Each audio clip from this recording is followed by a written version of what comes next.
अपना चिंतन चल रहा है कि उन महापुरुषों के भाव क्यों नहीं बिगड़ते थे और हमारे भाव क्यों बिगड़ जाते हैं। क्योंकि उनको है ना तत्व स्पष्ट थे। क्या तत्व स्पष्ट थे कि जब भी मैं अपने भाव बिगाड़ रहा हूँ तो मैं खुद का ही नुकसान कर रहा हूँ, दूसरे का नहीं कर रहा हूँ। और इसलिए उनकी पूरी जागृति अपने भावों पर थी। और उसका तत्व क्या थे, तो जो अपन अहिंसा को समझने का प्रयास कर रहे हैं कि असल में द्रव्य हिंसा से तो पाप ही नहीं है, उनको क्लियर था। और इसलिए जब जब भाव हिंसा की बात आई तब तब उन्होंने द्रव्य हिंसा को होने दिया। और इसलिए एक एक कहानी अब अपने को देखनी पड़ेगी उन्होंने ऐसा क्यों किया। जैसे पहले तो कल थोड़ा कई लोगों को भारी हो गया था कि नहीं समझ आ रहा था। देखिए भाव हिंसा किसको बोलते हैं, आत्मा में राग और द्वेष का बढ़ जाना, इसको बोलते हैं अपन भाव हिंसा। या आत्मा में गुण का नष्ट हो जाना। जैसे अगर मैं गाय को घास नहीं खिलाता हूँ तो मेरे में क्रूरता बढ़ जाएगी, तो मेरा दया गुण नष्ट हो जाएगा। और जब मेरा दया गुण नष्ट हो जाएगा तो हो सकता है कितने जन्म मरण मुझे करने पड़े, क्योंकि एक भी गुण नष्ट होता है तो कई जन्म मरण अब वापस से उस गुण को डेवलप करने के लिए लग जाते हैं। जैसे लक्ष्मणा साध्वी जी का अपन ने सुना, आप सोचो उनको इतने कर्म बंधन हुए, ऐसा पता है ज्ञानियों में, लेकिन इतने कर्म बंधन किसी को हो ही नहीं सकते। ज्यादा से ज्यादा कोई चीज 70 कोटा कोटि बांध सकता है, उससे कोई ज्यादा बांध सकते हैं क्या? 70 कोटा कोटि से ज्यादा कोई बांध सकता है? हाँ, मैक्सिमम कर्म कितने बांध सकता है जी, है ना। अब अपन देखें यदि उनकी 40-24 बढ़ गई तो 40-24 में कितना कोटा कोटि हो जाता है, बताएंगे आप थोड़ा सा?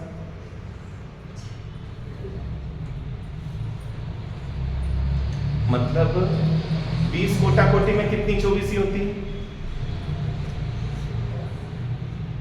हाँ, 20 कोटा कोटि में 2 24 होती है। एक काल चक्र 20 कोटा कोटि का है ना, तो 2 24 हुई। 20 कोटा कोटि में 2 24 हुई, तो 40 कोटा कोटि में 4 24 हुई, तो 60 कोटा कोटि में 6 24 हुई। तो ज्यादा से ज्यादा तो वो 7 ही बांध सकते थे, मतलब 6 हुई, मतलब 70 कोटा कोटि बांध सकता है जी। तो ज्यादा से ज्यादा बोलना चाहिए था भगवान को कि वो 3.5 24 का उन्होंने बंद कर लिया, क्योंकि उत्कृष्ट बंद उतना ही होता है। लेकिन भगवान ने कितनी 24 बता दी? 80 84 80 या 84 शायद, उतनी 24। तो इतना बंद ही नहीं हो सकता, तब कैसे बताया लोगे? असल में क्या है, और इतना बंद तो कोई कर ही नहीं सकता। लेकिन ये समझ में आ गया, वो जो एक बार भाव हिंसा की लक्ष्मणा साध्वी, हम भी सब उतना करेंगे जरूरी नहीं है। लेकिन एक बार क्या किया, झूठ बोला, अब वो झूठ के बीज डाल दिया, मतलब भाव हिंसा कर ली। अब अगले जन्म में फिर मौका मिलेगा, फिर झूठ बोलेंगे, बड़ा झूठ बोलेंगे। उसके अगले जन्म में और ज्यादा मौका मिलेगा और करेंगे। ऐसे कर करके वो क्या करेंगे, उस दोष को बढ़ाते जाएंगे, मतलब अपनी भाव हिंसा, देखो चंडकोशिक भाव हिंसा बढ़ाते गए, उतना उतना नीचे गिरते गए। अगर महावीर स्वामी नहीं मिलते तो नरक पक्का था उनका, देख रहे हैं ना। तो इसलिए ज्ञानी पूरा उसको ध्यान में रखकर ही निर्णय करते हैं। और इसलिए बोला कि जब मरीचि का भी बोला 1 कोटा कोटि बढ़ गया, तो क्योंकि भाव हिंसा हो गई और वो भाव हिंसा उनको इतना इतना इतना भटकाएगी, ये क्लियर था। इसलिए बोला गया इतना बंद हो गया। इतना बंद होता नहीं एकदम से, लेकिन बताया जाता है एकदम से। तो इसलिए 80 84 24 बंद हो ही नहीं सकता। लेकिन ये पता था जब जब मौका मिलेगा, हम ही देखे ना, हमने पहले झूठ मजबूरी में बोला है किसी कारण से, लेकिन अब अपन क्या कर रहे हैं, जब जब मौका मिल रहा है, हाँ, तब तब अपन झूठ बोल रहे हैं। अच्छा, जितना बड़ा मौका मिलेगा उतना बड़ा, क्योंकि धीरे धीरे ना हिम्मत बढ़ती गई। जैसे पहले पहले चोरी भी कर रहे थे ना तो हाथ कांप रहे थे, डर रहा था। लेकिन धीरे धीरे धीरे क्या हो गया, बड़ी चोरी से में भी अब डर खत्म हो गया। तो इसलिए अच्छा, बड़ी चोरी में भी डर क्यों खत्म हो गया, क्योंकि भाव हिंसा उस लेवल पर बढ़ चुकी है। तो इसलिए हम जो भी कहानी देखें तो भगवान ने ना जितनी भी आराधनाएं बताई वो भाव हिंसा को रोकने के लिए बताई। हाँ, अगर द्रव्य हिंसा उसके लिए नहीं होती है तो कोई दिक्कत नहीं, लेकिन अगर उसके लिए द्रव्य हिंसा करनी पड़ती है तो बोला अगर कोई करने से बचे तो नादान व्यक्ति है, उसको अभी आत्मा के कल्याण की विचार ही नहीं आया। जैसे हम देखते हैं कि साधार्मिक भक्ति में द्रव्य हिंसा होती है कि नहीं होती? हाँ? तो फिर भगवान को तो उसको मना करना चाहिए था। लेकिन वो साधर्मिक भक्ति में द्रव्य हिंसा हो रही है। और कितनी होती है? आप सोचो, यदि 500 लोगों को कोई खिला रहा है तो कितना पानी ढोलता होगा, कितना होता होगा? बर्तन मांजने हैं, खाना बनाना है, और 6 का जीवों की हिंसा होती है कि नहीं? उसमें होती है। फिर भगवान ने साधर्मिक भक्ति करने क्यों बोला इतनी द्रव्य हिंसा होने के बाद? हाँ, क्योंकि यदि है ना, मतलब सम्यक दर्शन चला जाएगा यदि आपके अंदर वात्सल्य गुण नहीं रहा तो। इसलिए साधर्मिक वात्सल्य अपने आप बहुत जरूरी माना गया, क्योंकि सम्यक दर्शन के जो 8 अंग है ना, निशंकित, निकांक्षित, निर्विद्गिच्छा, मुद्रिठा, ये सुना है आपने? 14 के दिन अतिचार में बोलते हैं आप लोग, 8 अतिचार। तो सोचो ना, अगर उसमें से एक भी लगा तो वापस से आप किस में आ सकते हो? मिथ्यात्व में आ सकते हो। असल में इसलिए ना, शास्त्रों में तो यहाँ तक बताया, अगर किसी को साधर्मिक वात्सल्य नहीं है मतलब उसको सम्यक दर्शन है ही नहीं। बोले उसको पहचानेंगे कैसे किसी को सम्यक दर्शन है कि नहीं? बोले वो भगवान की भले ही बहुत पूजा करता हो, भले ही बहुत सामायिक करता हो, लेकिन अगर उसमें साधर्मिक वात्सल्य नहीं है तो बोले सम्यक नहीं है उसको। क्योंकि ऐसा हो ही नहीं सकता है जिसको सम्यक आ जाए उसको साधर्मिक वात्सल्य नहीं। और अपन ये देखते भी है, जिसके जीवन में आपको सम्यक दर्शन दिखेगा उस व्यक्ति के जीवन में आपको साधर्मिक वात्सल्य बिल्कुल दिखेगा।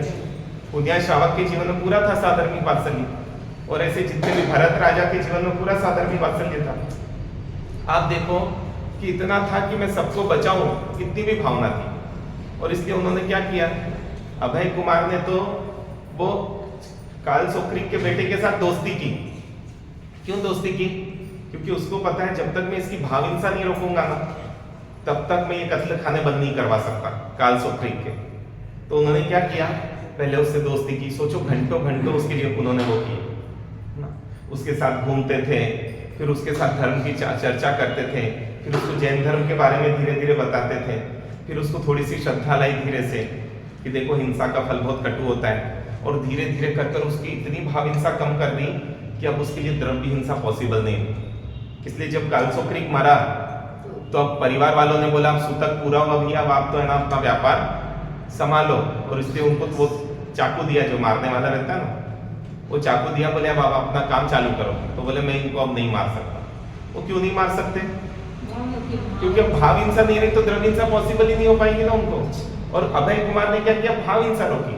सरकार क्या गलत कर रही है?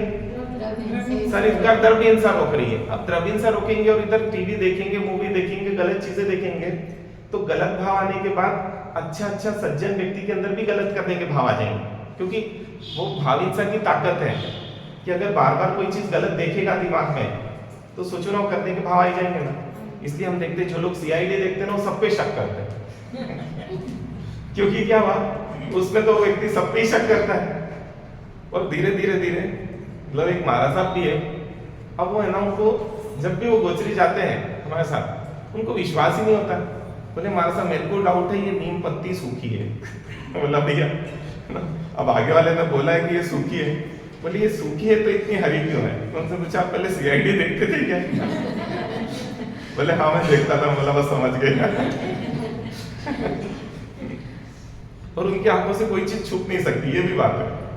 मतलब उनकी दृष्टि इतनी तेज है कि वो एक व्यक्ति ने ना 4 महीने हमारा नियम है, जिस घर में चातुर्मास में आलू प्याज आता है उस घर में हम गोचरी नहीं बैठते, जिसके किचन में आलू प्याज आ गया। क्योंकि हमारा वो साधना का समय रहता है तो उसमें शुद्धि का पूरा ध्यान रखा जाता है। तो एक ने क्या किया, बिल्कुल धीरे से ना वो सरका दिया, मतलब ला लिया था उसने। पचकान लेने के बाद भी आज अपने को है ना भाव हिंसा का डर ही नहीं है, इसलिए तोड़ने में डर नहीं है। उसने हल्का सा, लेकिन वो इधर देखते देखते भी उनको दिख गया। और बोले महाराज आया है उनके घर में। मतलब ये कैसे दिखे? बोले वो वहां से है ना, उसने हल्का सा सरकाया, मतलब था वहां पर। सही में उसको बोले वहां पर हटाओ, तो वहां था दो प्याज। मतलब मैं ये बताना चाह रहा हूँ कि किसी भी चीज को बार बार, जैसे आपने यदि देख लिया कि सीरियल में षड्यंत्र चल रहा है, तो अब आपके दिमाग में भी षड्यंत्र चलेंगे, ये भाव हिंसा आपने डाली है। तो इसलिए यहाँ पर बोला गया आपको अगर कभी द्रव्य हिंसा रोकनी है। आज अपन सोचो जैन समाज में अपन लॉन में शादी नहीं, ये नहीं, वो नहीं, सब बोले ही रहे ना, ये मत करो वो, उसके बाद भी क्यों बढ़ते जा रहे हैं? हाँ, क्योंकि अपन भाव हिंसा नहीं रोक रहे और बोल रहे ये मत करो, पॉसिबल ही नहीं उस चीज के लिए रोकने के लिए। अपन तरीका ही गलत, जो सरकार तरीका अपना रही ना, अपन भी वही तरीका अपना रहे। अपन मत करो बोल रहे हैं, अपन उसको निर्मल नहीं बना रहे, उसके अंदर वो कोमलता, उसके अंदर वो तत्व नहीं ला रहे। उसके अंदर वो तत्व लाएगा, वो लॉन में वो खड़े ही नहीं हो सकता वो व्यक्ति। लेकिन हम चली गलत तरीके से रहे, जैसे सरकार चल रही है, इसलिए नुकसान आ रहा है। तो अब आपको है ना जो कहानियां है ना, अब आपको दिखने लग जाएगी। जैसे एक सुदर्शन सेठ की कहानी आती है कि भगवान महावीर स्वामी बगीचे में आए और उस समय अर्जुन माली का सब जगह है ना एक वो बना हुआ था कि वो रोज 6 भाइयों को और एक बहन को, लगभग जब तक 7 लोगों को नहीं मार देता तब तक उस रास्ते से कोई जा नहीं सकता था। तो सैनिक राजा ने क्या किया, उस रास्ते को बंद कर दिया। कहानी सबको पता है ना? आप लोगों को पता है कहानी? नहीं पता है। कोई कहानी अगर पता हो तो बहुत फास्ट हो जाता काम। मतलब ऐसा था कि एक अर्जुन माली, एक माली था, उसकी पत्नी के साथ किसी ने गलत किया तो उसने एक यक्ष को पुकारा, तो उसके अंदर वो यक्ष घुस गया और उन 6 लोगों को उसने मार दिया। तो उसने उन 6 लोगों को और पत्नी को भी मार दिया। उस दिन के बाद से वो रोज 7 लोगों को मारने लगा। लेकिन उसकी ताकत इतनी और उसके पास दिमाग इतना कि उसको पूरी सेना भी पकड़ नहीं पा रही थी उस जंगल में। तो आखिर में सैनिक राजा को मजबूरी में उस रास्ते को ही बंद कर देना पड़ा कि जब तक उसको हम पकड़ नहीं ले कोई भी उस रास्ते से नहीं जाएगा, क्योंकि जो उस रास्ते से गया वो जिंदा बच ही नहीं सकता। अब ऐसा हुआ और इत्तेफाक ऐसा हुआ कि उस तरफ बगीचे में भगवान महावीर स्वामी पधारे। अब महावीर स्वामी पधारे और इधर सुदर्शन सेठ को पता चल गया कि महावीर स्वामी आए। अब महावीर स्वामी आए लेकिन उस रास्ते से जाएंगे तो मरना पक्का है। अब क्या करना चाहिए सुदर्शन सेठ को? हाँ, लेकिन वो तो गए, कहानी पता है ना अपन सबको। और उल्टा माता पिता ने भी भेज दिया। अच्छा, प्रेम नहीं करते थे अपने बच्चे से, हाँ, क्यों भेज दिया? और वो भी क्यों गए, रुके क्यों नहीं? उनको पता था मर जाऊंगा, मतलब पूरा पक्का था कि मरने की पूरी संभावना है। फिर भी वो माता पिता ने भी आखिर में जाने दिया। अच्छा, माता पिता ने क्यों जाने दिया और वो भी क्यों गए? क्या कारण था भाई? ये कहानी आपने इतनी बार सुनी तो प्रश्न नहीं आया क्या? कैसा क्यों किया? हाँ, नहीं जाते तो क्या नुकसान था और गए तो क्या फायदा था? वो देखना पड़ेगा ना। हम तो है ना, हाँ, प्रभु के दर्शन करना था। बाद में भी हो जाते, जिंदा रहे तो जीवन में कभी भी कर लेगा। जिंदा ही नहीं रहेगा तो कैसे करेगा? क्योंकि प्रभु तक पहुंच पाएगा ये भी जरूरी नहीं था। ये तो क्लियर ही ना, रास्ते में ही मिल गया उसको। उनका संकेत नहीं, मैं बोल रहा हूँ नहीं जाते तो क्या दिक्कत है? विनय गुण नष्ट हो जाता है। क्यों? यहाँ से भी वंदन कर सकते, क्योंकि जब द्रव्य से नहीं कर सके तो भाव से करने को भी उतना ही लाभ बोला गया। आता है ना ऐसे भी उदाहरण। असल में है ना, क्योंकि जो व्यक्ति भाव हिंसा को महत्व देता है ना, बोले अगर आज मैं शरीर के लिए रुक गया, मेरे को पता है मेरा शरीर चले जाएगा, लेकिन अगर आत्मा के ऊपर यदि मैंने शरीर को रख दिया तो मेरा सम्यक दर्शन गया। सम्यक दृष्टि से उसको बोलते हैं जो शरीर के ऊपर आत्मा को रखता है। तो अगर आज मैं नहीं गया, इसका मतलब मैं आत्मा को छोड़कर मैं किसको बचाने के लिए लग गया? हाँ, और यही तो मिथ्यात्व है। इसलिए तो माता पिता ने भी जाने दिया कि बात बिल्कुल सही है, क्योंकि शरीर तो फिर मिलेगा और शरीर तो हम चाहते ही नहीं कि मिले फिर। लेकिन जब तक कर्म है जीव को शरीर मिलते रहेगा। लेकिन यदि आज मैंने शरीर को बचाने के लिए अगर आत्मा को वो नहीं किया, क्योंकि परमात्मा के दर्शन की भाव से अगर मैं मर भी गया ना तो इतना पक्का था कि मैं कहाँ जाऊंगा, तो मैं है ना अपनी आत्मा का कल्याण कर लूंगा। लेकिन अगर आज मैं सिर्फ उसके लिए रुक गया, किसके लिए? कि मैं मर जाऊंगा, इसका मतलब पहले तो मैं मानता हूं कि मैं मर सकता हूं। और दूसरा, अगर शरीर को जिस दिन जीव सम्यक दृष्टि जीव भी ऊपर रखेगा उस दिन क्या होगा? उसको मिथ्यात्व। और मिथ्यात्व आ गया मतलब कर्म बंधन आ गए। कर्म बंधन मतलब आ गए संसार आ गया, जन्म मरण आ गया, मतलब अनंत जीवों की हिंसा। और अनंत जीवों की मतलब मेरी अनंत बार हिंसा। अनंत जीवों में मैं भी तो हूँ, मुझे भी अनंत जन्म। इसलिए उनकी माता पिता उनको भेज पाई और इसलिए भी वो जा पाए, इसलिए वो डरे नहीं। तो हमको ये चीजें जब क्लियर रहेगी तब तो हमको क्लियर रहेगा कि हाँ, कि कीमत उन लोगों के जीवन में आत्मा की थी, इसलिए उन लोगों ने इस तरीके का किया। अपन देखते हैं कि हरिश्चंद्र राजा, आप सोचो पूरा राज्य दे दिया। अच्छा, उनकी रानी ने कुछ भी नहीं बोला। जैसे मान लो कि ऐसे आपकी श्रावक जी पूरी प्रॉपर्टी देकर आ जाए, क्या लगता है क्या करो? पूरी प्रॉपर्टी है ना। राजा थे हरिश्चंद्र राजा, उनकी तो कहानी सबको पता है मेरे ख्याल से लगभग। और वो एक साधु ने मांगी और उन्होंने पूरा दे डाला। अच्छा, उनकी पत्नी ने भी कुछ नहीं बोला। मैं वही पूछ रहा, आप रहते तो क्या बोलते?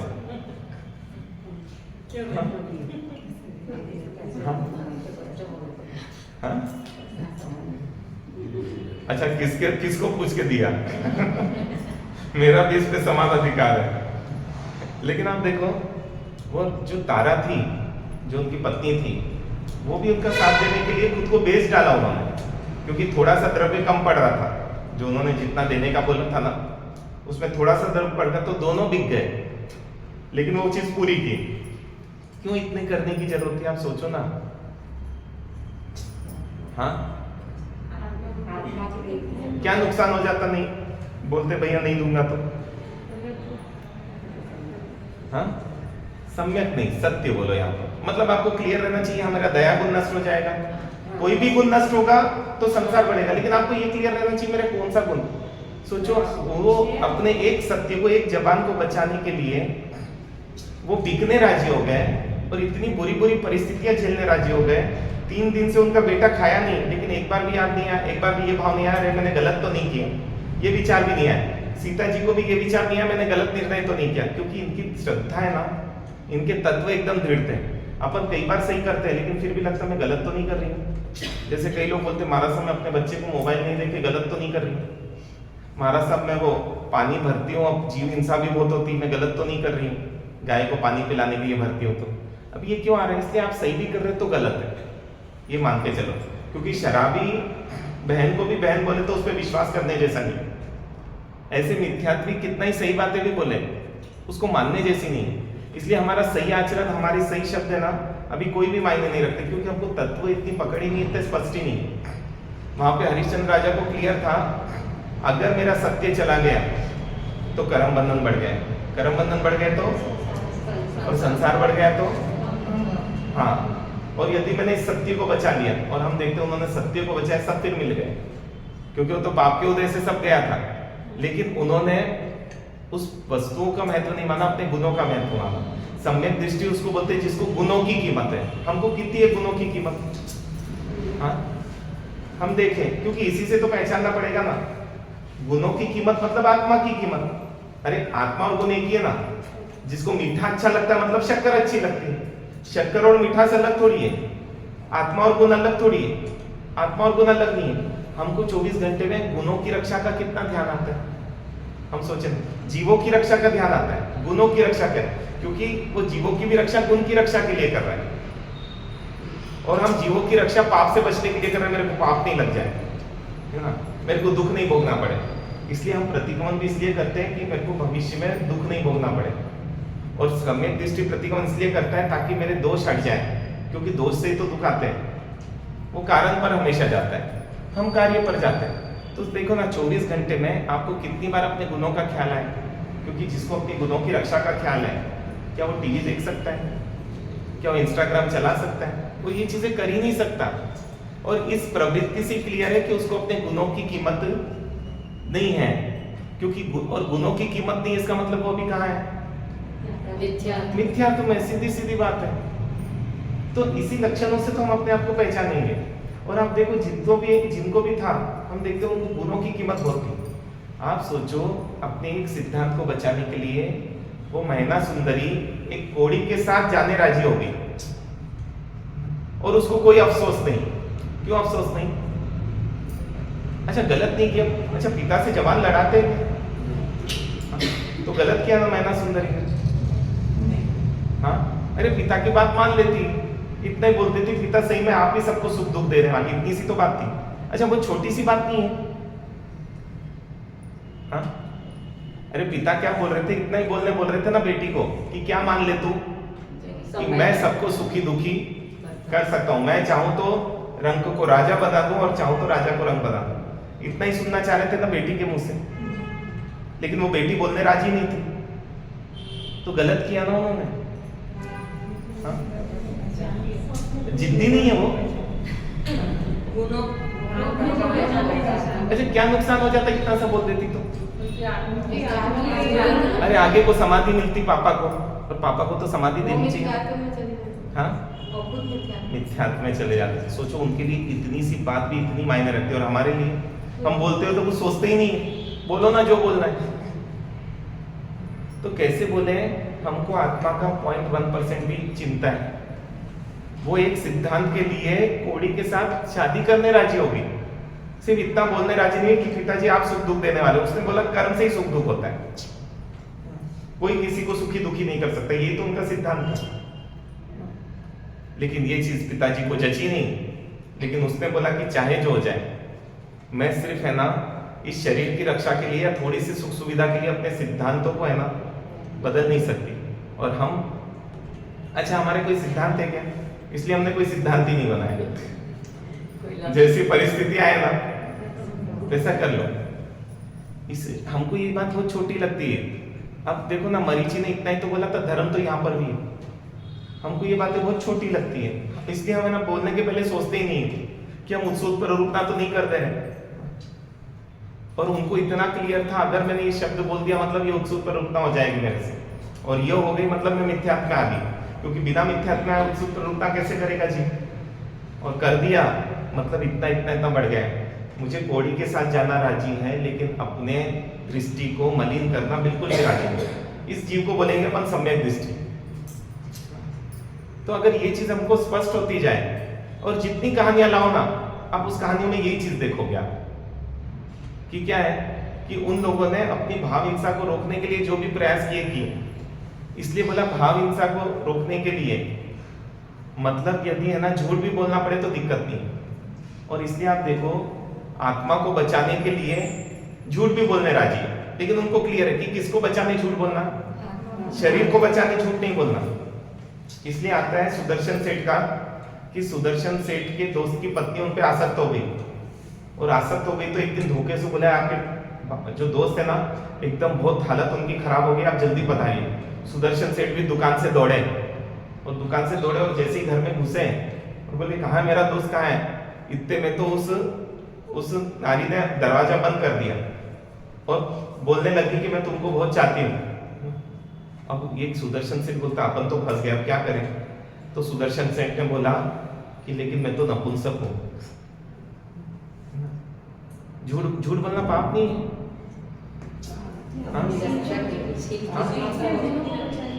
10% पाप ना 90% पुण्य, ऐसा नहीं बोल सकते। हाँ, क्योंकि आप परसेंटेज भी कहां से गिन के लाते हो समझ ही नहीं आया मुझे आज तक। अंदाजन ठोको अपन। तो है ना, आप सोचो शील की रक्षा के लिए उन्होंने झूठ बोल दिया। और वही सुदर्शन सेठ को जब रानी ने धोखे से क्या किया, आरोप लगाया उन पर कि सुदर्शन सेठ ने मेरे साथ गलत करने का प्रयास किया, और सबूत भी पूरे वैसे थे। लेकिन राजा क्या बोलता है सुदर्शन सेठ से, कहानी सबको पता ही है ना, और नहीं तो आप लोग कहानियां है ना एक बार आगे वापस से पढ़कर देखना, क्योंकि मुझे थोड़ा फास्ट इसलिए ले रहा हूँ कि आपको है ना अलग अलग कहानियों से मैं चीज वो जचा सकूं। कि वो सुदर्शन सेठ को बोलते हैं कि आप बताओ सत्य क्या है। अगर आप बोल दो कि ये रानी झूठ बोल रही है, ये सब चीजें आपको कैसे फंसाएंगे आप क्लियर करो। सुदर्शन सेठ को तो क्लियर था कि मुझे क्या किया गया, मैं जब कैंसर में था मुझे कपड़े में लपेट कर यहाँ पर लाया, पूरी चीज पता ही थी। और वो बोलते तो पूरी पोल खुल भी जाती थी, ये अपने को क्लियर है। रानी का झूठ पूरा सामने आ जाता था, लेकिन सुदर्शन सेठ मौन रहे, और उनको पता था मेरे मौन का परिणाम क्या होगा, मुझे गधे पर बिठाया जाएगा, मेरा मुंह काला किया जाएगा। मतलब फांसी भी है ना, एक इज्जतदार व्यक्ति को फांसी आसान है, लेकिन सड़क है ना घुमाना, उसकी इज्जत पूरी निकालना वो उसके लिए कठिन होता है। और उस समय सजा ऐसी थी कि जो भी ऐसा गलत काम करता था उसको गधे पर बिठाकर उसका मुंह काला कर कांटों का ताज पहनाकर लाल माला पहनाकर उसके सामने फटा ढोल बजाते हुए क्या किया जाता, एक एक गली से उसको निकाला जाता था। लोग उस पर थूकते थे, हंसते थे, उसको उल्टा सीधा बोलते थे, मतलब जितना अपमान कर सके इसलिए किया जाता था ताकि कोई भी सज्जन व्यक्ति ऐसा काम नहीं करे। इसलिए इस तरीके की कठोर सजा थी। और सुदर्शन सेठ उस समय मामूली सेठ नहीं था। सोचो राजा को भी विश्वास है कि ये सुदर्शन सेठ ऐसा कर ही नहीं सकता, इसलिए उन्होंने क्या बोला, सुदर्शन सेठ तुम बताओ सत्य क्या है। लेकिन सुदर्शन सेठ मौन रहे। क्यों मौन रहे? झूठ तो बोलना नहीं था, सत्य ही बोलना था ना, सत्य क्या है, फिर भी क्यों नहीं बोला?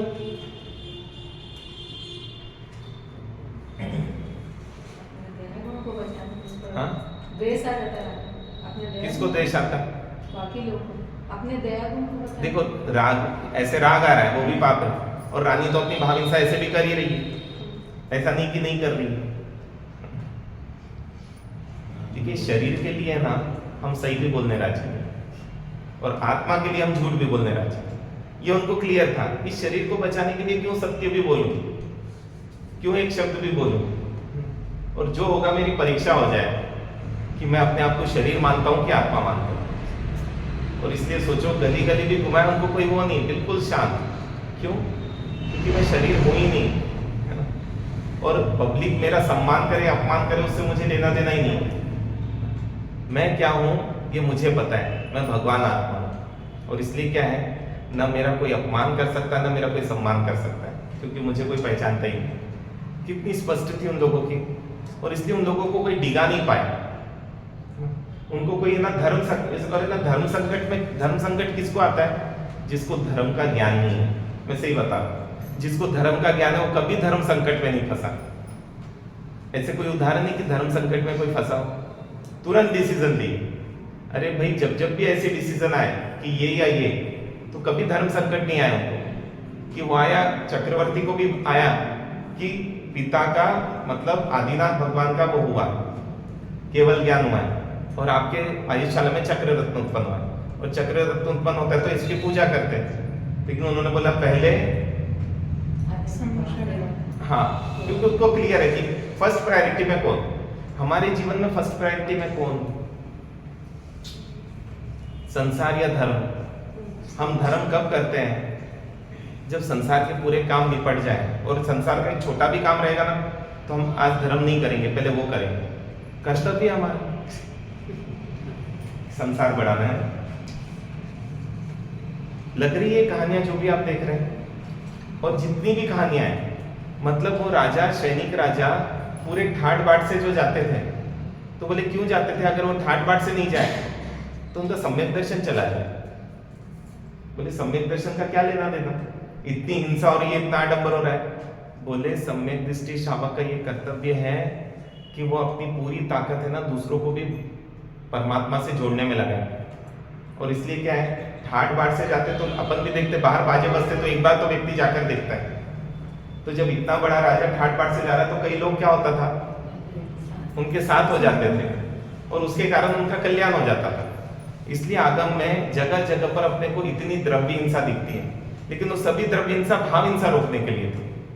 क्यों? आप सोचो ना, क्यों मतलब अपन देखते हैं कि वो जो मेघ कुमार था, क्यों उनका रथ को है ना 1000 लोगों ने उठाया, इतना कुछ आडंबर किया। जम्बू कुमार की दीक्षा हुई, कृष्ण जी की रानियों की दीक्षा हुई, सब ये दीक्षाओं में कितना आडंबर किया गया। लेकिन वो आडंबर के पीछे उद्देश्य था कि अगर हम ये करेंगे तो बालजीव इसी से जुड़ेगा, और इससे जुड़कर वो किससे जुड़ेगा?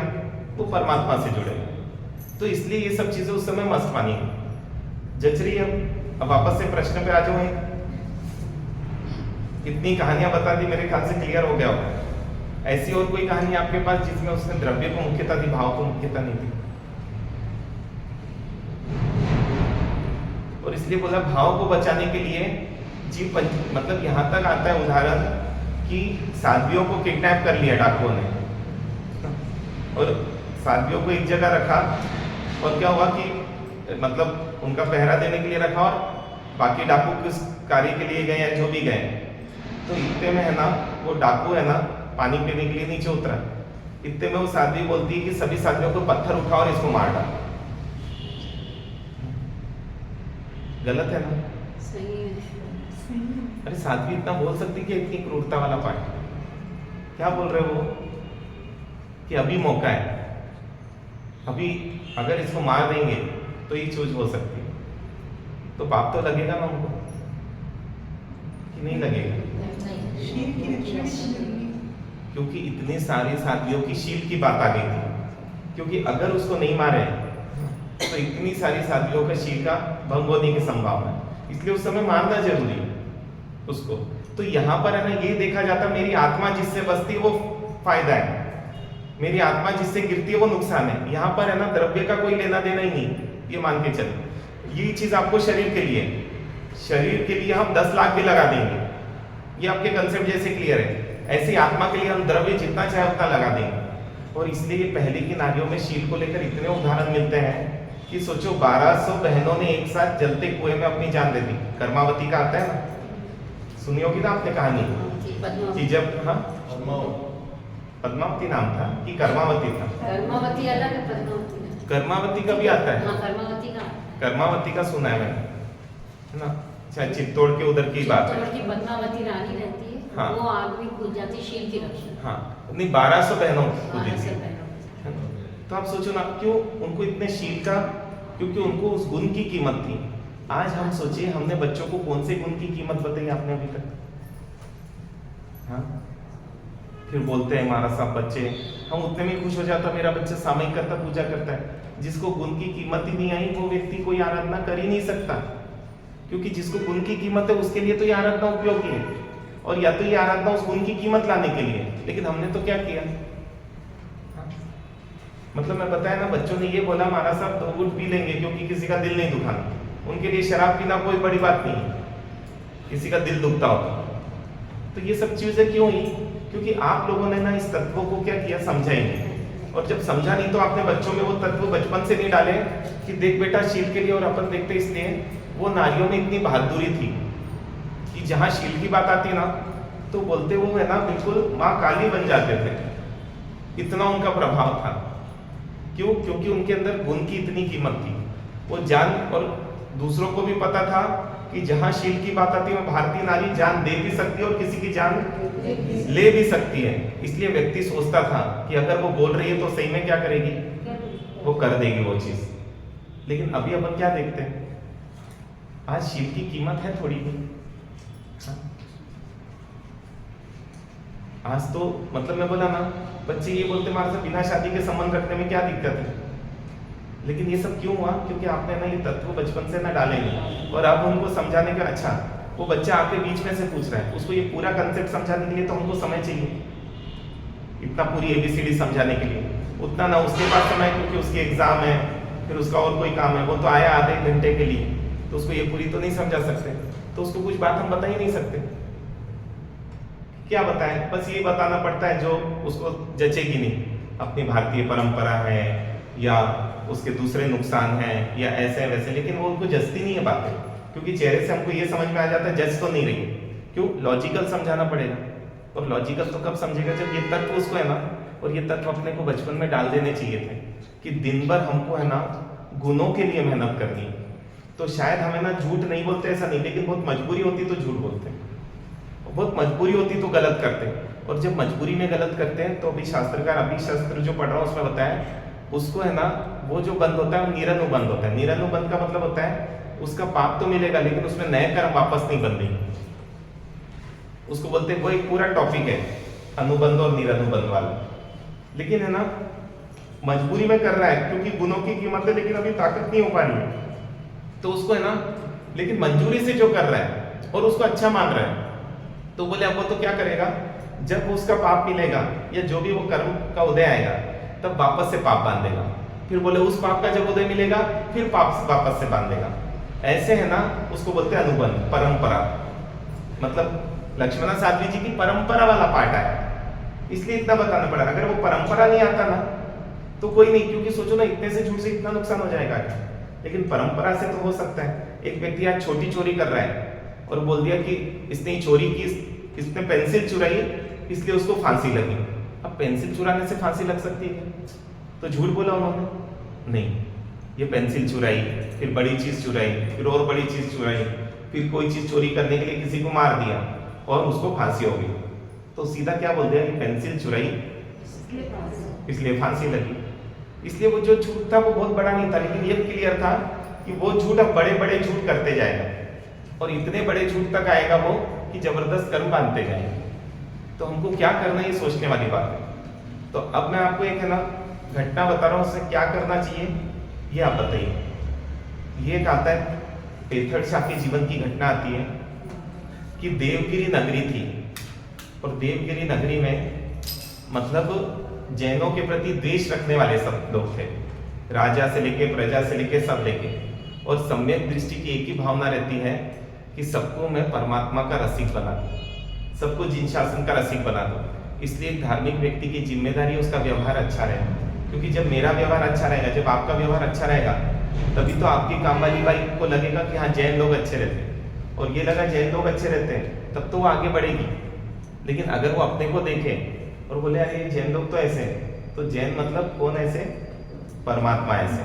परमात्मा ऐसे मतलब हमने किसी को जिन शासन से दूर कर दिया। ऐसे भी उदाहरण है, बालाघाट में जब हम दीक्षा में गए थे तो वहां पर एक बहू जी ने आके बताया कि बोले महाराज साहब, मम्मी जी ने 3 दिन का जो भी महोत्सव था उसमें काम वाली बाई को बोल दिया 3 दिन तुझे पूरा दीक्षा अटेंड करनी है, तू जितने घर काम करती हो पूरा पैसा मैं दूंगी तुझे, और तुझे यहाँ मेरे घर भी काम नहीं करना, मैं कर लूंगी काम। और बहू को भी 3 दिन पूरा भेजा, वो पूरा काम निपटा कर जितना हो सकता था वो आते थे। लेकिन बहू को भी और काम वाली बाई को भी पूरा 3 दिन महीना उनकी भोजन का समझा दिया, और बहू को बोल दिया कि इसको भोजन का वो, क्योंकि क्या दूसरे को जल्दी से है ना घुसने नहीं देते, लेकिन 3 दिन भोजन वगैरह सब उसको वहीं रहना है, शाम में जब कार्यक्रम हो जाए तब उसको जाना है। सोचो ये भावना है। और ऐसे अभी भी लोग हैं कि जिन्होंने पूरे घर का पैसा एक साथ देना मंजूर कर लिया, और बोले कोई कुछ बोले तो बता, मैं उनसे अभी फोन से बात कर लेता। तो वो भावना होनी चाहिए। यहाँ पर भी है ना, उनको था कि कैसे मैं इनको द्वेष हटाऊं और क्या करूं। तो उन्होंने क्या किया कि सबसे पहले अपने नगर और उनके राज्य के बीच में, अपने राज्य और उनके राज्य के बीच में एक दानशाला खोली, और दानशाला का नाम रखा हेमाद्री दानशाला।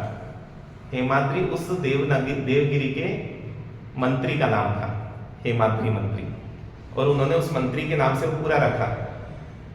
अब वो दानशाला इस लेवल पर चलाई कि जैसे दामाद की खातरी होती है ना, वैसे पूरी वीआईपी ट्रीटमेंट की। जो वो एक बार दानशाला में घुस जाए वो व्यक्ति उसकी तारीफ किए बिना नहीं रहता। और धीरे धीरे ना 1-1.5 साल में तो क्या हुआ, पूरा नाम फैल गया, 2 साल में तो दूर दूर तक फैल गया, और पानी की तरह पैसा बहाया उन्होंने उसके लिए, उस दानशाला के लिए। और 2-2.5 साल बाद अब क्या हुआ, हेमाद्री मंत्री को सब आके बोलते हैं अरे आपका तो क्या मतलब, वो बोलता मैं तो कुछ कर ही नहीं रहा हूँ, चक्कर क्या है ये। जासूसों को भेजते हैं कि पता लगाओ कि क्या है।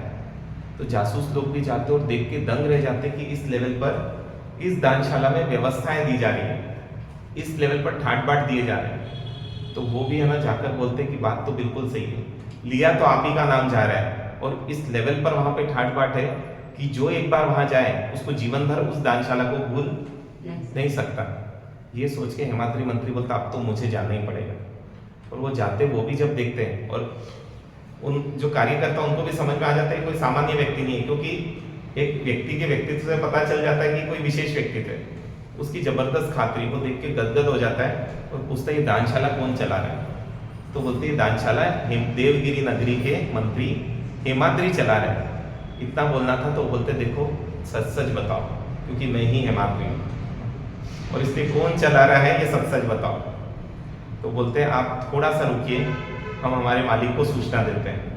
आप सोचो 2.5 साल तक दानशाला सिर्फ उसको बुलाने के लिए, उसको मनाने के लिए, और वो तुरंत आए, पेथड़ शाह पहुंचा और पेथड़ शाह को उन्होंने गले लगा दिया।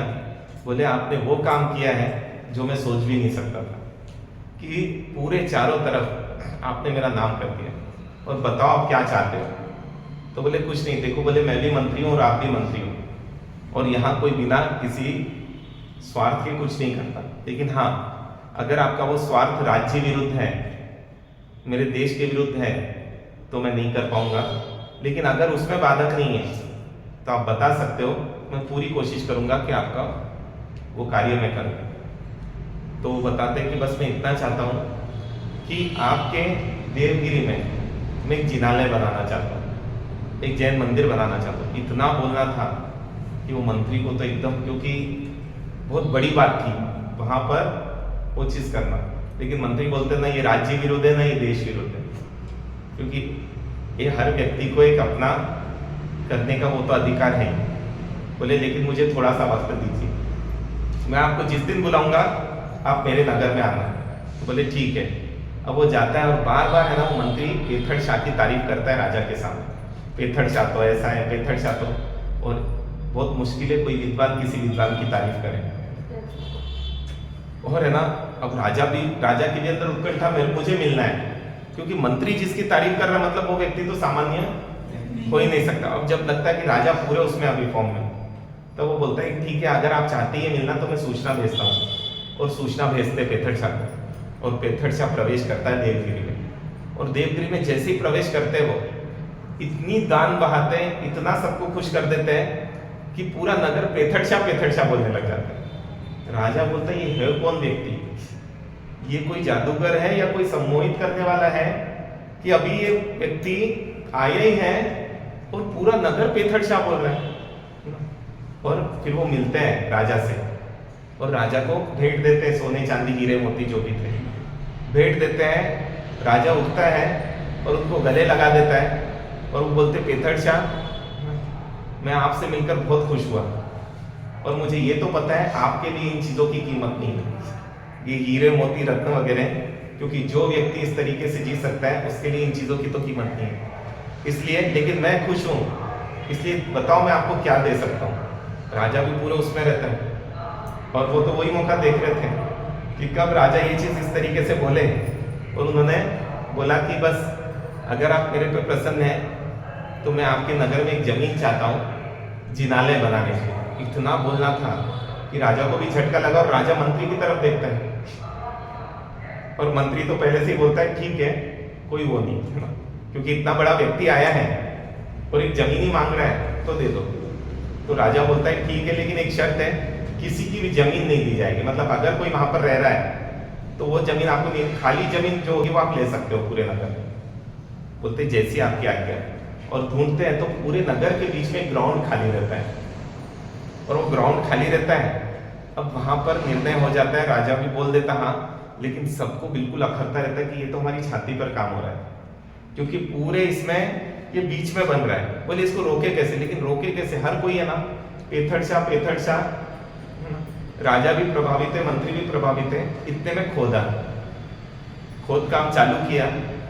इत्तिफाक ऐसा हुआ कि वहां पर मीठा पानी निकल गया, और वहां पर आसपास 2-3-4 किलोमीटर में मीठा पानी नहीं था। मतलब बहनों को है ना 4-4 किलोमीटर दूर से लाना पड़ता था, मीठा पानी नहीं था जितना मीठा पानी ये था। इतने में सब लोगों के अंदर वो बात आ गई कि ये हो गया है, क्योंकि अगर यहाँ बावड़ी बन जाएगी तो कितने लोगों को सुविधा हो जाएगी, क्योंकि बिल्कुल बीच में है और सबके लिए बिल्कुल डिस्टेंस बहुत कम है। अब प्रश्न है कि अब पेथड़ शाह को क्या करना चाहिए, वहां बावड़ी बनाए कि जिनालय बनाए, क्योंकि इतनी लोगों को क्या मिल जाएगी, साता मिल जाएगी। दो सोचो क्या करें वो। अच्छा, आपने कभी 2-3 किलोमीटर से पानी उठा के लाए पूछ रहा हूँ मैं नहीं, इसलिए पूछ रहा हूँ कि आपका घर वहां रहता तो आप क्या बोलते, इसलिए पूछ रहा हूँ मैं कि 2-3 किलोमीटर से ना जब पानी एक घड़ा उठा के लाना पड़ता है तो क्या करें वो।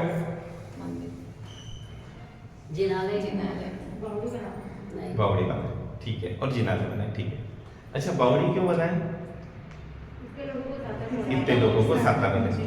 अच्छा, जिनालय क्यों बनाए, जिनालय इसलिए बनाए कि बहुत से लोगों के आत्म अरे वहां तो कोई जैन ही नहीं है, इसी जैन बनाने के लिए तो जिनालय जैन ही नहीं है ना। एक ही शरीर की चिंता ही सबको पानी मिलेगा इसी जन्म में मिलेगा। हाँ, पानी मिलेगा इसी जन्म में, और है ना। अच्छा ये बताओ, बावड़ी बनाने से फायदा होगा कि नुकसान होगा। अच्छा ये बताइए क्या फायदा होगा। जैसे ना आज आपको घर में पानी मिल गया तो आपने पाप ज्यादा ही बांधना चालू किया। अगर आप 2-3 किलोमीटर से पानी लाते ना तो आप पानी हिसाब से ढूंढते, तो पाप बढ़ा, फायदा क्या हुआ बताओ ना। हाँ? वहां तक भी ठीक था जब तक आप कुएं से पानी निकालते थे, कम से कम जितना निकालते थे उतना उपयोग करते थे।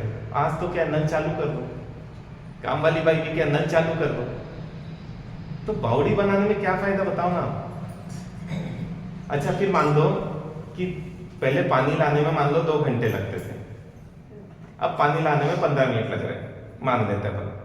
वो 1.25-2 घंटा क्या करेंगे। हाँ? क्या करेंगे? मतलब आपको जितनी सुविधा दी ना उतना पाप ही बढ़ा है।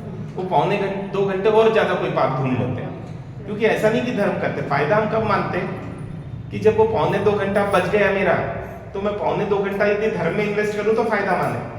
तो एक्चुअल में है ना, वही बोला, ये क्रिश्चियन और जैन में यही अंतर है। क्रिश्चियनों ने इसमें बहुत फोकस किया, जैनों ने, आप देखो जैनों के कहीं नहीं उदाहरण आते कि इतनी बाउड़िया खुदा, इतना ये खिलाया, इतना वो खिलाया। हाँ, वो कब करते थे? जब जिन शासन की प्रभाव ना हो रही है ना, क्योंकि वो जिन शासन से जुड़ेगा, वो सोच के करते थे। लेकिन कहीं उदाहरण नहीं। क्यों? क्योंकि अगर वो बना भी देना तो उसमें सबका हित नहीं है। लेकिन अगर भगवान की एक बार भी उसको है ना भाव इंसाइट की, भगवान के स्वरूप को देखकर कि सही में सुख तो है ना अपरिग्रह में है, सुख तो वितरागता में है, तो सोचो कि 14 राज्यों लोगों को वरदान मिल जाएगा उस जीव के माध्यम से, जिसको भी होगा। इसलिए पेथड़ शाह ने क्या किया? पेथड़ शाह तक बात आई, अब पेथड़ शाह बोले करे तो क्या करें, और राजा अगले दिन आने वाला है पानी चेक करने के लिए। क्योंकि क्या है, पेथड़ शाह का नाई भी हर व्यक्ति पेथड़ शाह की तरफ था, तो उसको सूचना मिल गई कि कल राजा आने वाला है, ताकि वो आपसे ये निवेदन कर सके आपको हम दूसरी जमीन दे देते हैं, यहाँ लोगों को सुविधा हो जाएगी, इसलिए दे दे। ऐसे मैं पूछ रहा हूँ, आज तक कौन सी सुविधा ने आपका फायदा किया? जैसे पहले अपन घंटी में पीसते थे, अभी दुर्ग की बात है, शायद दुर्ग की है ना, हाँ, मतलब वो बहन गई तो बोले कि ये मतलब है ना, उनकी काम वाली बाई गई, अरे बोले कैसे इसमें जीव है और ये तुम पीसने डाल रहे हो? तो उस पीसने वाले ने बोला ये तुम्हारे जैन के घर का है गाँव में, क्योंकि अब तो वो छानने वाला पार्ट भी कई बार वो हो जाता है, सीधा बनाओ, और अब तो सीधा रेडीमेड आटा लो। मतलब आप देखो, सुविधा ने पाप बढ़ाया है, आपके कौन से पाप को घटाया? इसलिए अपने यहाँ बावड़ी खुदाने वगैरह में कोई वो नहीं था प्रोसेस। हाँ, जब जरूरत है, जैसे दानशाला अपने यहाँ कब खोली, ऐसे दानशाला कभी नहीं खोली। जब लोगों को जरूरत है अन्न की तब इसलिए खोली, तब लोगों को ध्यान आया, देखो जैनी कितने उदार होते हैं। तो जिन शासन, हाँ, अकाल में किया गया। क्यों? क्योंकि उस समय जिन शासन के प्रभाव ना होगी, क्लियर था। यहाँ पे रातों रात उन्होंने क्या किया, मतलब दरवाजे खुलाए। हालांकि है ना, बिना सेनापति की आज्ञा के या राजा की आज्ञा के नगर के द्वार नहीं खुलते हैं, लेकिन फिर पेथड़ शाह का पुण्य भी ऐसा था, व्यक्तित्व भी ऐसा था, और रातों रात है ना नमक के बोरे पूरे मंगाए गए और पूरा नमक उस पानी में डाला गया, और डाला गया, और सवेरे सवेरे तो राजा पहुंच गए। हाँ, आपका काम कैसे चल रहा है? बहुत अच्छा है, ऐसा वैसा बात किए। राजा बोला वो थोड़ा प्यास लग रही है मुझे, तो पेथड़ शाह ने तुरंत इशारा किया तो अंदर से पानी आ गया। बोले नहीं नहीं, ये पानी नहीं, इस पे जिनालय बनने वाला है, आप तो है ना वो पानी मुझे दीजिए। तो पेथड़ शाह क्या करते हैं कि सेवक को बोलते हैं, सेवक उस पानी को छानता है और उस पानी को लेकर आता है, और जैसे ही राजा मुंह में डालता है और एकदम से थूकता है, अरे ये तो बहुत खारा है, और इतना बोलना रहता है कि पेथड़ शाह ना सोने की अशर्फे उछाल रहे हैं कि काम हो गए।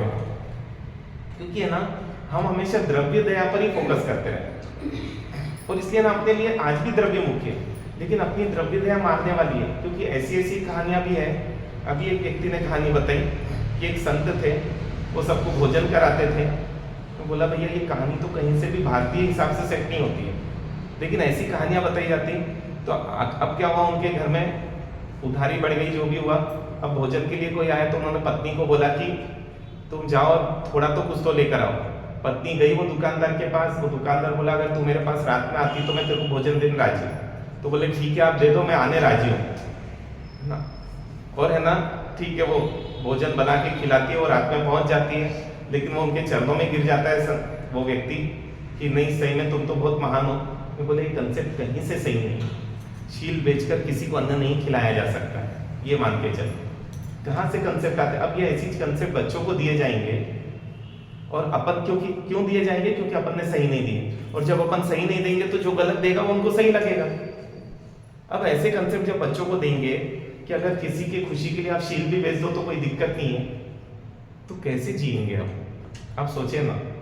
लेकिन हम डाल ही नहीं पाए, और हम कोशिश भी करते हैं, लेकिन क्या हुआ कि उतना समय भी नहीं मिल पाता है, और उतने बड़े लोगों को कंसेप्ट नहीं है, तो थोड़े दिन में वापस से पुराने पर आ जाता है। अरे मतलब वो सोचिए, वो हरिश्चंद्र राजा के 5-6 साल के बेटे को भी समझ थी कि मैं क्षत्रिय हूं, मुझे मार कर नहीं खा सकता हूं मैं, इसलिए 3 दिन का भूखा है। उसके बाद भी है ना, लड्डू की इतनी सुगंध है, देवता लड्डू देने आया तो, लेकिन बोला नहीं, मैं नहीं खा सकता। पिता को आंख दिखाने की भी जरूरत नहीं पड़ी, माँ को कुछ बोलने की, बेटे ने ही निपट लिया। 5-6 साल के बेटे में इतना सत्व कहाँ से आया? इतना सत्व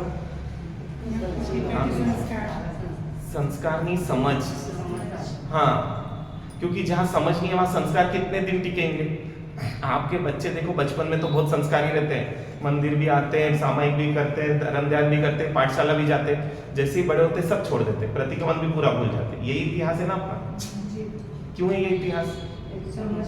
हाँ, क्योंकि आपने संस्कार डाले, समझ डाली नहीं। और जब समझ नहीं डाली तो संस्कार कितने दिन टिकेंगे और कैसे टिकेंगे? हम सोचे ना। इसलिए मैं बोल रहा हूँ, आप कहानियां आप लोगों ने आज तक पढ़ी तो कैसे पढ़ी? जितना भी आगम में कहानी पढ़ो, एक ही चीज दिखती कि भाव हिंसा रोकने के लिए किया। क्यों? आप सोचो ना, इंद्र 1064 कलशों से कितने कुछ बोलते ना, 1000, हाँ 1,60,00,000 कलशों से परमात्मा का अभिषेक करते हैं। आप सोचे ना क्यों इतना करते हैं? क्योंकि बोलते तुम शुद्ध संकित था से निर्मल देवादिदेव निहालता। क्योंकि वो भावधारा कईयों को संकित का वो करवा देती है, बीज बुआ देती है। कल ही अपन ने देखा, परसों जो कार्यक्रम हुआ, कई लोगों की आंखें भर आई, और मतलब ये माना जाता है कि हो सकता है उस समय उसके अंदर बीज चला गया, क्योंकि शरीर पर जो रिएक्शन दिख रहा है वो हो सकता है बीज चला गया। अब बोले भविष्य में उसको कभी निमित्त मिलेगा, जब भी खाद पानी मिलेगा, क्योंकि बीज डालना जरूरी था, इसलिए बोलते हैं अभिषेक थे। नहीं तो वो अभिषेक के वो भगवान का कोई फायदा नहीं होने वाला, कुछ नहीं होने वाला, सबको क्लियर है। लेकिन हाँ, हमारे जैसे जीवों को वो अभिषेक ही क्या कर सकता है? वो भावधारा ला सकता है, और वो भावधारा का ही कीमत है, क्योंकि हर जगह भाव की कीमत है। इसलिए मैं बोल रहा हूँ, हालांकि देखिए कल और अपन थोड़े से गहरे में जाएंगे, लेकिन अब मुझे ये आज प्रश्न है आप लोगों का कि बने वक्त तक कोई व्यक्ति किसी को है ना हिंसा सिखाए तो उसको पाप लगेगा कि पुण्य? द्रव्य हिंसा करना सिखा रहा है, मान लो मटके कैसे बनाना है, खेती कैसे करना है, तो उसको पाप लगेगा कि पुण्य? नहीं, अच्छे मतलब क्लियर करना पड़ेगा। मैं इसलिए बोल रहा हूँ क्योंकि हम देखते हैं आदिनाथ दादा ने सब पाप के कार्य सिखाए अभी देखिए। क्योंकि मटके बनाना ये अपने यहाँ पर अंगार कर्म बहुत बड़ा माना जाता है ना, पता ही है ना अपने को। सिखाया किसने? सिखाया ना। खेती किसने करना सिखाई? युद्ध करना किसने सिखाया? उनको पाप क्यों नहीं लगा आपको बताना है कि क्या रीजन था? और कल आपको हाँ नहीं, क्या भाव अच्छा और क्या भाव हिंसा बचा, मतलब आप पूरा क्लियर करो। क्योंकि हम क्या करते हैं, भगवान जो करे वो सही है ना। मतलब मैं वही बताया कि पूछा उनसे, ऐसी चर्चा करी, अगर कोई भाई अपनी गर्भवती पत्नी को बिना गलती के जंगल में छोड़ दे तो व्यक्ति कैसा है? तो उन्होंने बोला मानसो व्यक्ति तो बहरा है, इंसान ही नहीं, जो गर्भवती पत्नी को जंगल में छोड़ दे। मैंने उनसे पूछा राम जी के बारे में आपका क्या विचार है? भाई उन्होंने यही तो किया था ना, नहीं उन्होंने जो किया वो सही किया, वो तो सीता जी के कर्म थे। वाह, यहाँ पर आपको कर्म याद नहीं है ना, यहाँ पर आप किसको दोष दे रहे हो? उस भाई को दोष दे रहे हो। और जहां राम जी की बात है वहां आप किसको बोल रहे हो? भाई जब वहां कर्म देख रहे तो यहाँ पर भी कर्म देखो ना। लेकिन हमारा कैसे बहुत पक्षपात चलता है, इसलिए हम कभी भी सही सिद्धांत सही तरीके से लगा ही नहीं पाए।